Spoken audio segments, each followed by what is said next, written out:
everyone. Wanted to make my first video, kind of get one out of the way.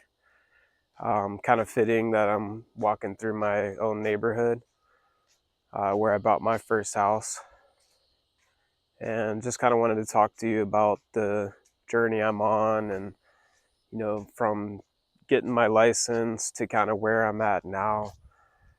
Kind of all started in May of this year.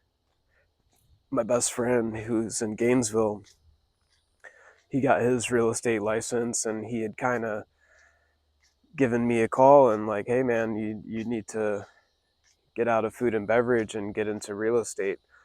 And I was like, yeah, I have a few things I'm trying to do first, but as soon as I get those few things done, I'm definitely interested. And I believe that was in March when he was kind of begging me to get mine. And so I got those few things knocked out, and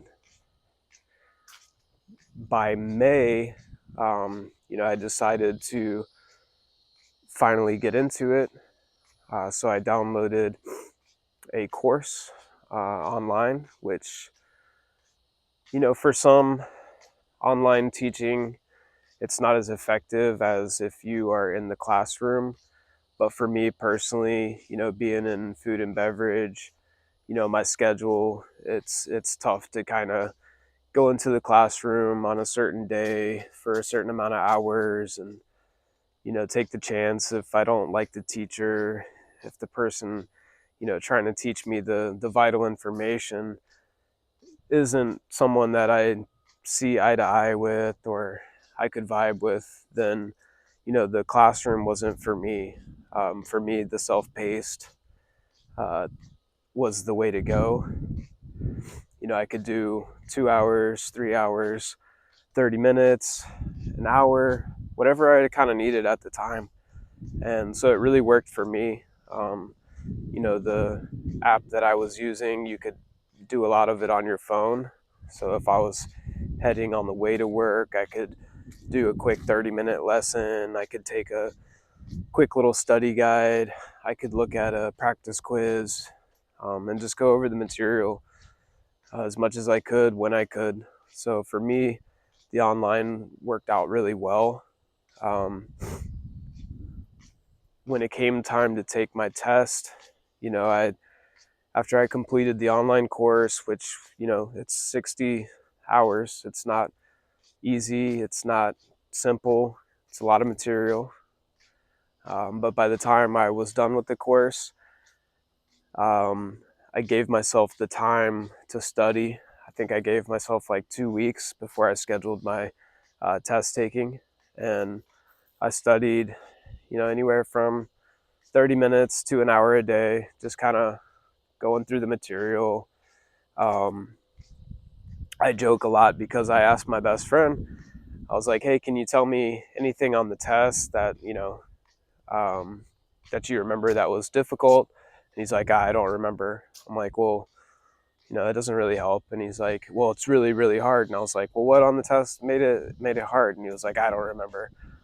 I was like, well, shoot, man, there's a lot of math questions I'm kind of learning. And I'm like, how much of these advanced math questions are on the test? Oh, I don't remember. So my best friend, he's great. He doesn't remember a lot about anything, but hey, he passed on the first try. And so he was like, hey, if you don't pass on the first try, don't get down on yourself. And so I took that challenge. I was like, I'm not gonna fail. I'm a good student. So yeah, by the time it came time for me to take the test, I passed it on the first try. But that was because I took it seriously. Um, really went over everything I should have, and it worked out really well for me.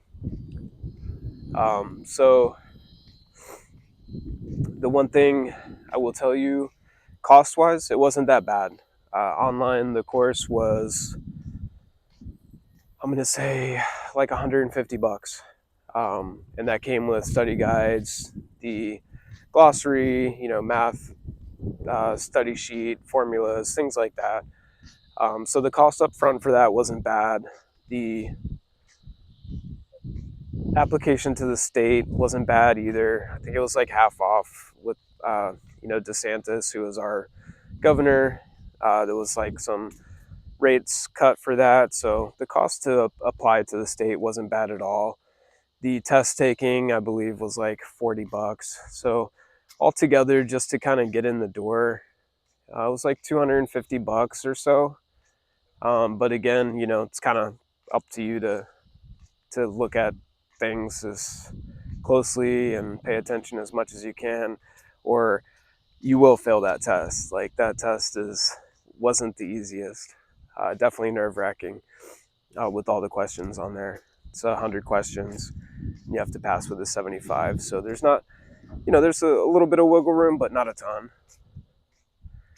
The other thing I'll say, especially right now, is you pass that test and you feel good about it. A weight's lifted off your shoulders, but you're not done. You're not active. You're not. All you are is just licensed. So the next step would be finding a broker to get your license active. So that part took me, I think, another 2 to 3 weeks, as I was being patient, interviewing with as many as I could. And the funny thing about interviewing with these brokerages is like you hear the same thing at every one of them. They're all number one. They all have the best recruiting. They all have the best hands-on training. They all have the best. Uh, they all say they're the best, right? So you have to kind of decipher and feel out as much as you can from each one. Do the people that you're talking to, is there a good vibe there? Do they seem like people you'd want to work with in the future? You know, um, Obviously the commission split's a big deal. You want to find something that you know works for you.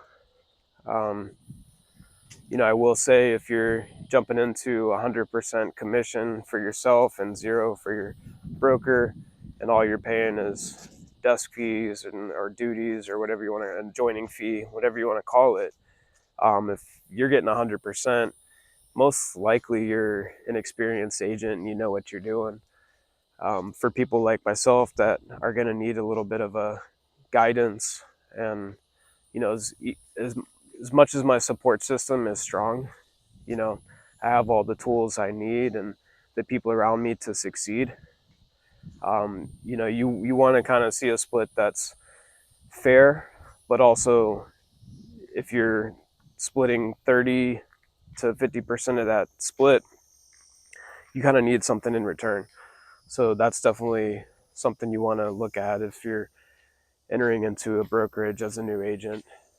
So for me, the choice came down to just like, again, synergy. And by the time I had gone on my sixth or seventh interview, the broker which I had signed on with, it just felt right. Felt like there was an intelligence level there. The technology they kind of demoed for me, and the CRM and all the tools that you're going to have at your disposal are important. I'm getting a pretty good deal. It was some money up front to join, and that's to be expected. And then you just ask yourself, hey, what am I getting in return? Am I getting brand recognition? Am I getting a website? Am I getting a CRM? Am I getting tools that are actually going to help me? Or is it kind of like bloatware? Are you just paying for uh, monthly fees just to do nothing? Um, so that'll bring me to my next point, and that's, if you don't have some money up front to invest uh, in this, invest in yourself, then you're gonna be shocked, because the MLS fees you're gonna have to pay up front to have access to those. You're paying some money. If you a couple of other expenses. Had to get a new laptop. It's another $500. So my recommendation, if you don't have 2 G's, 2.5 G's to kind of invest in yourself just to get you off the ground, then look for something different, or think about other options. If you're really drawn to real estate and you don't have the startup funds, you know, and you believe in yourself, hey, throw it on a credit card, whatever you got to do. But for me, it just came down to, I've been working for people my whole life, and it's time to kind of do my own thing and start my own business and bet on myself. Any time in my life where I've had moments of uncertainty and, hey, will it, won't, won't it, will it work out? The answer is, hey, it's going to work out. you know for me personally, failure is not an option. you know Taking an L just doesn't happen. So I have all the confidence and faith in the world that in the next 4 to 6 months, good things are going to happen. And it's a slow roll, but once it starts happening, it's going to continue to happen. And that's kind of the thing that's going on right now. Is, as a new agent, it's like a fire hydrant of information just opens up, and you're trying to take it all in, and it's kind of impossible, and there's really no goal. uh, the goal first is to pass the test, and the next goal is to get active, get signed on, get your license hung. And then, from there, the next step is to close on something. So the goalpost kind of just keeps getting moved back and moved back. But that's life. And the last thing I want to talk about is the new NAR ruling, or the lawsuit that went down, and which is going to change a lot of our industry. And, most of it's going to protect the consumer. But I'm jumping into the game at a different time when there is a lot of doubt and uncertainty in the world of real estate.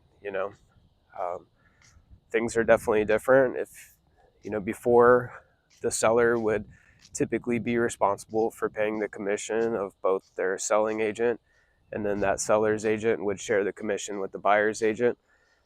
Well, that's no longer the case anymore, which I think is fair. It's good, in some ways. For, I think, buyers, it can be a little bit difficult. Um, you're already shelling out a lot just to kind of get yourself into a home. But that's why I think ultimately the sellers will offer concessions. The sellers, they have skin in the game. They got the house already. They're, unless they're dead on just turning as much profit as they can and slowing the buying process down, the transaction, then I think they will offer concessions, and it won't be totally on the buyers to come up with that 2.5, 3% just to get the house. Buyers have all the closing costs. They have the down payment. They're going through a lot of stress with getting a loan. So I think it's only fair that sellers come in and offer concessions, and I'm going to operate as if that's going to be the case. And you know, for me as a new agent, it's going to be interesting, but at the same time, it's good because I'll only know one way. I hear a lot of real estate agents are leaving the industry, and I'm like, what for? What? The return on housing is always going to be there.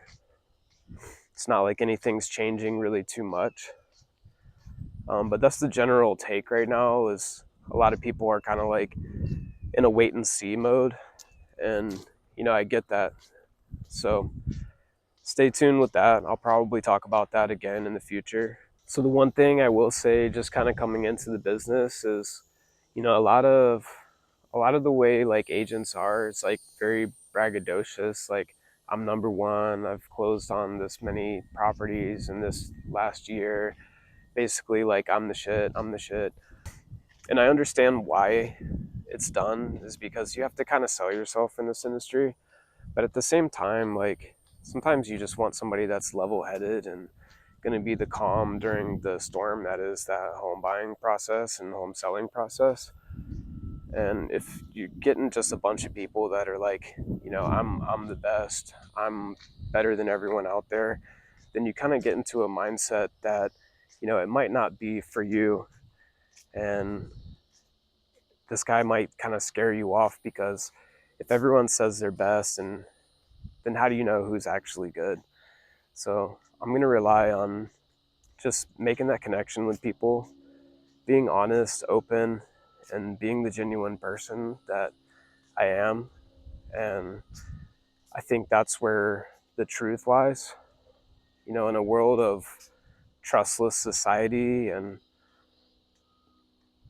kind of like a shadow on every service that's ever provided, I kind of just want to be that voice of truth and calm, and let people know that, hey, I have your best interests in mind. That comes from the bottom of my heart. And you want people to live in a world where you can love and trust. And that's the world I live in, and that's the world I want to create in my real estate practice. So I think I'm going to call the video there, but it's going to be the first of many. There's a lot more I want to talk about, and if I didn't touch on it, then we'll do it in the next video. See you guys. Have a great day.